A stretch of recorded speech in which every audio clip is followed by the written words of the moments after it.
Sige, ayan. Boss Kilabot, okay. Okay, go.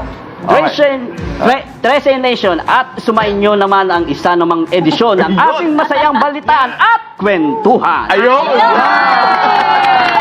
Ayan, thank you sir. Isang linggo ng umagarkadahan na di pa aawat sa paghahatid ng mga impormasyong mahalaga for everyone. Huwag bibitiw sa pagsubaybay sa mga kaganapan sa bansa dahil sa panahon na tayo ay bugbog sa ingay ng politika, totoong balita ang una mong depensa. At syempre dapat manatiling nakatutok sa ating mga IBC social media platform, ganun din sa ating IBC News Advisory para sa mahalagang balitang hatid ng buong puwersa ng IBC News and Public Affairs. And Trece Nation, huwag na huwag magpapahuli sa mga latest ganap. Kung may chika, naku dapat verified.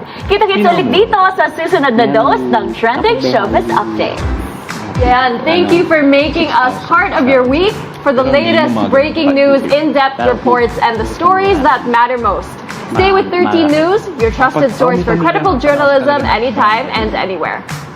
At lagi po tayong mag-agree sa pakikinig sa ating D1-1206 Teleradyo Channel para po sa mas pinalakas at mas pinalawak na sakop ng ating public service. Magpasalamat po sa mga biyaya, matuto sa mga pagsubok at magpatuloy po ng may pag-asa. Please have a safe weekend po, Trece Nation. Always remember, every gising is a blessing. Ayan, Boss Kilabot, basa! Tuloy-tuloy lang ang pagtuto. Ating lumalaking arangkada.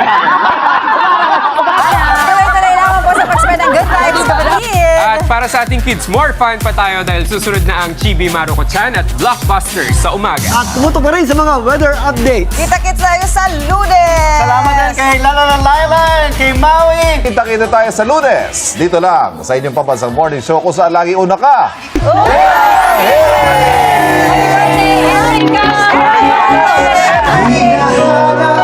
Hanap kita man din.